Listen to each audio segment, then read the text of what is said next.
Cada morte numa guerra é uma tragédia. Mas não é a pura contabilidade de mortes que nos mostra qual lado está certo ou qual lado está errado, se é que isso existe.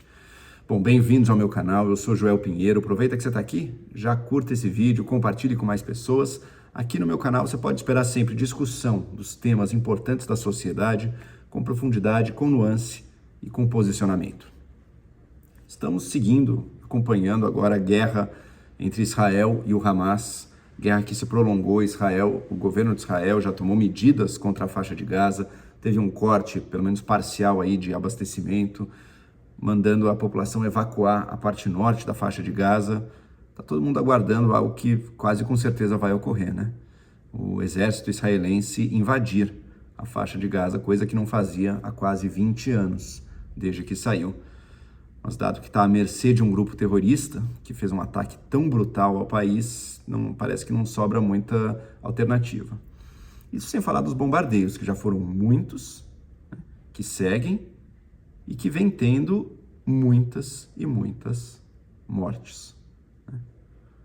O número de mortos palestinos já superou o número de mortos israelenses, né, dos ataques terroristas do Hamas. Isso leva muita gente a concluir, tá vendo? Então, Israel é ainda pior, já matou muito mais. E vejam, é importante pontuar isso. Do ponto de vista do sofrimento, toda morte é igual. O que eu quero dizer do sofrimento?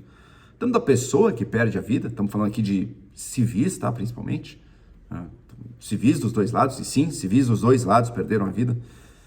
Do ponto de vista da pessoa que perde, do ponto de vista da família, dos amigos que perdem um ente querido, todas as mortes são iguais.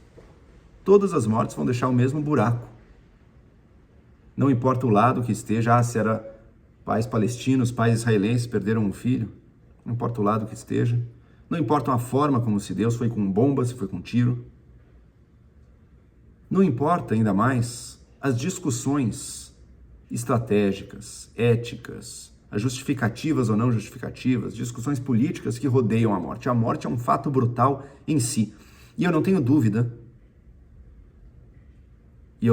porque eu falo inclusive valendo para mim, né? Se o meu filho, um dos meus filhos, fosse morto num ataque,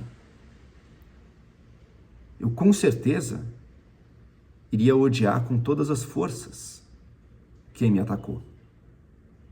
Independentemente de quaisquer outras considerações sobre quem estava certo, quem estava errado, essa discussão nem chega, né?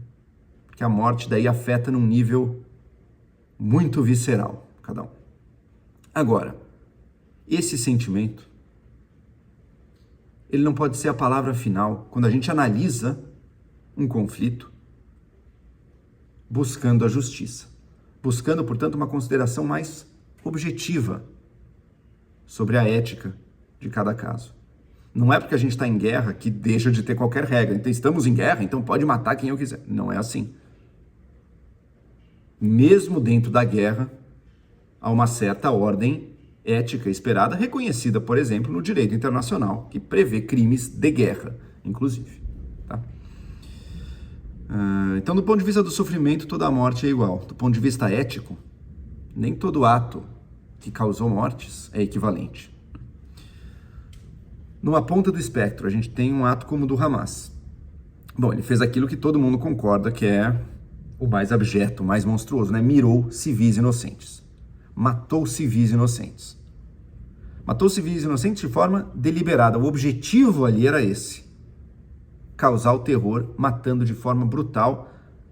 E acima da morte tem ainda, como adição a ela, os requintes de crueldade, de brutalidade que tiveram, que a gente sabe, que eu nem vou repetir aqui, porque tenho certeza que quem quer saber disso já soube, ou muita gente não queria saber já soube também, mas o nível de crueldade, o nível de sadismo que tiveram essas mortes. Tá? Mirou população civil, matou deliberadamente população civil. Agora a gente tem do outro lado de Israel, como resposta a esses ataques, bombardeando a Palestina, a faixa de Gaza, e gerando, portanto, muitas mortes de civis também. É a mesma coisa? E eu vou expor aqui alguns critérios que a gente tem que usar para saber, e aí, é equivalente ou não é equivalente? Né? O primeiro critério de todos os mortos em guerra é esse que eu levantei no início. Quem morreu? Era combatente ou não era combatente? A gente sabe que muitos não combatentes estão morrendo na Palestina também. Sim, é verdade. Não tem a menor dúvida. Agora, a ação que matou esses não combatentes, esses civis, tá? Ela mirava esses não combatentes ou ela mirava alvos militares, mirava combatentes ou instalações deles? Aqui, até onde a gente sabe até agora, mirava combatentes. Israel ataca um alvo militar. Ataca um lugar de onde o Hamas, por exemplo, lança mísseis. Agora, o Hamas lança mísseis de bairro residencial, cercado de gente. O Hamas faz base militar, isso é comprovado já dentro de hospital.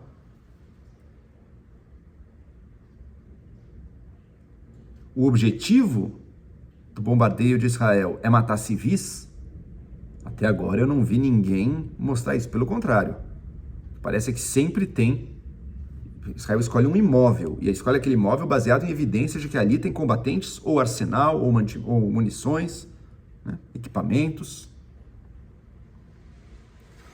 E que isso guia o ataque. Eu sei, mas tá matando civis, não pode. Ok, eu faço uma pergunta. Depois de receber um ataque terrorista do nível que recebeu há dias atrás, Israel tem o direito de reagir militarmente? Ou ela deve ficar de mãos atadas, sofrendo aquilo? Porque não, se ela reagisse, ela mataria algum civil e, portanto, ela não pode fazer nada. Alguém a sério defende que qualquer país não possa responder militarmente a um ataque, sabendo que qualquer resposta militar terá mortes civis do outro lado? É óbvio que ele pode. É óbvio que ele tem o direito. Eu digo mais. É óbvio que o governo, na função de proteger o seu povo, tem o dever de fazer uma reação.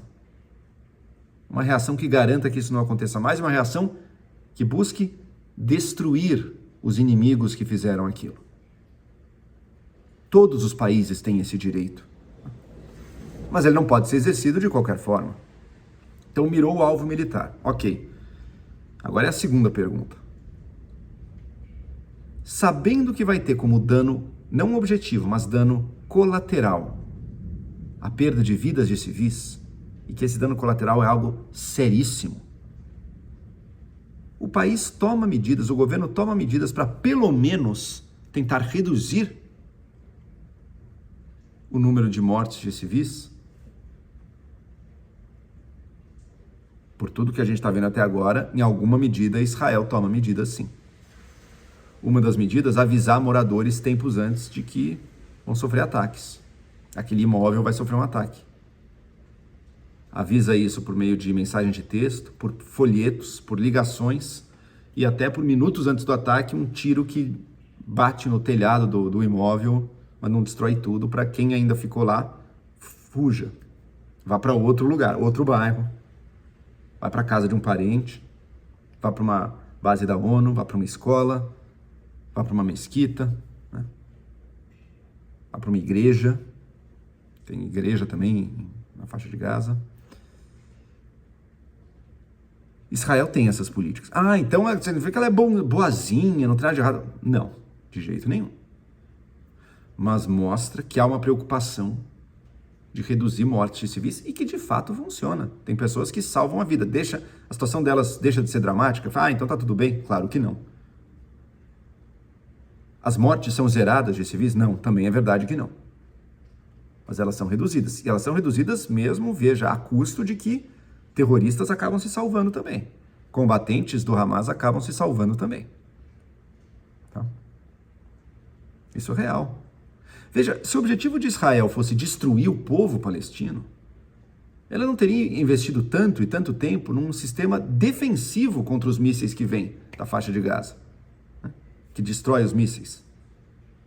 Ela teria atacado só o país até dizimar toda a população. E não fez isso. Portanto, por mais que a gente tenha que criticar e mostrar diversas ações injustas e algumas até criminosas, sim, do Estado de Israel. Por exemplo, quando patrocina a colonização, que colonos israelenses entrem em território palestino para ir tomando pouco a pouco. Por exemplo, quando ameaçou de cortar a água, e se cortasse a água da população civil e a população começar a morrer de sede, daí será um ato de terror também. Um ato de terror comparado ao que o Hamas fez e faz. Mas o mero bombardeio mirado em alvos militares, que sim, mata civis, não constitui um ato de terrorismo. Não é a mesma coisa. Isso não quer dizer, repito, que Israel seja o bonzinho, que esteja sempre certo, que não faça atos errados, que não tenha tido ataques totalmente errados no passado também, ainda mais quando a gente volta lá para trás. Mas significa, sim, que apenas contar cadáveres não soluciona, do ponto de vista ético e da legitimidade, essa questão. Não é porque Israel matou mais civis já que... então ela já fez pior do que o Hamas fez. Não, não é. Não é. Mesmo porque, quando a Palestina ataca uma base militar israelense, questiono, acho errado e tudo mais, sejamos sinceros, eles estão se vendo numa situação de guerra. E estão agindo conforme isso. Quando atacam civis, não. Quando miram civis, não. Se tornam daí plenamente terroristas. Quem faz isso? Como é o caso do Hamas. Equivalência entre Estado de Israel e Hamas não existe. Hamas é um grupo que tem como missão principal, como DNA, o genocídio, a extinção de Israel, e como meio, o terrorismo. O Estado de Israel pode cometer muitos erros, pode cometer crimes de guerra, como outros estados também praticam, mas nada que se aproxime disso. Não é uma entidade voltada ao genocídio e ao terrorismo. Não é. Pelo contrário, toma medidas para minimizar custos de vida humana. Outro tipo de avaliação que eu vejo às vezes, Israel é o colonialista, portanto ele está errado. O colonialismo é mau e o oprimido, colonizado é o bonzinho. Primeiro que esse é o tipo de posição meio canalha, que já busca justificar qualquer ato que venha do quem está embaixo, mesmo que sejam as piores barbaridades com estupros e execuções, que de forma alguma é verdade. Não é só porque você está sofrendo uma injustiça que você tem direito de fazer injustiças, às vezes injustiças até piores. Mas o segundo ponto, Israel, uma potência colonialista, por favor, gente. Uma coisa é uma nação poderosa que tem colônias e manda a metrópole, que manda a sua população e explora o lugar e suga riquezas também. A história de Israel não é essa. Sim, Israel foi criado por potências coloniais, no caso mais específico a Inglaterra. Mas nesse sentido trivial não é só ela, tá? A Jordânia também foi, o Iraque também foi, toda a região foi. Os desenhos das nações foram desenhos feitos pelas potências coloniais. Por quê? Porque antes tinha sido também fruto do Império Turco-Otomano, que já tinha acabou na Primeira Guerra. Depois ficou na mão das potências ocidentais, que redividiram ali.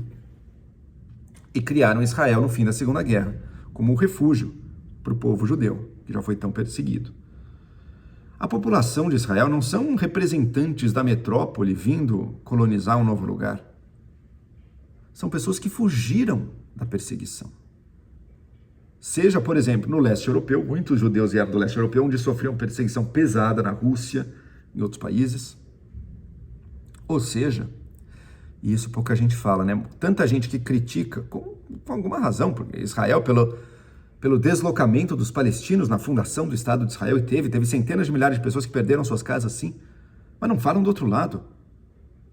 Metade da população de Israel, ou cerca de metade da população de Israel, ou é gente que veio, ou descendentes de pessoas que vieram do mundo árabe. E não vieram porque quiseram, deu na telha, vamos colonizar. Não, vieram porque foram perseguidos e expulsos do mundo árabe e do Irã. Então não são colonialistas que voltem para suas casas. Voltar para sua casa, um israelense voltar para o Marrocos, voltar para o Egito, voltar para o Irã, não é uma casa da qual ele saiu, é um país que o perseguia, e se ele ousasse voltar, iria querer matá-lo. Parem com esse papinho de Israel colonialista, como se Israel fosse uma França, uma Inglaterra, com seu império. Não tem nada a ver. Tem nada a ver.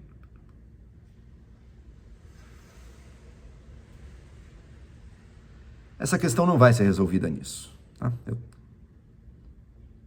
Ambos os lados sofreram injustiças. Acabei de mencionar da Palestina, na origem de Israel, sim. Várias pessoas perderam suas casas, assim como vários israelenses tinham perdido suas casas e por isso foram para Israel. Quer resolver uma? Vai ter que resolver a outra. Só resolver para um lado, querendo que Israel deixe de existir, é genocídio. Ao contrário da Palestina, que você pode criar outro Estado palestino. Quer dizer, ao contrário não. Da mesma lógica, para a Palestina exige-se a criação correta de um Estado palestino, para Israel também. Os palestinos voltarem aos seus territórios em Israel, os israelenses voltarem para os seus territórios dispersos pelo mundo, muitos dos quais nada bem-vindos. Tá?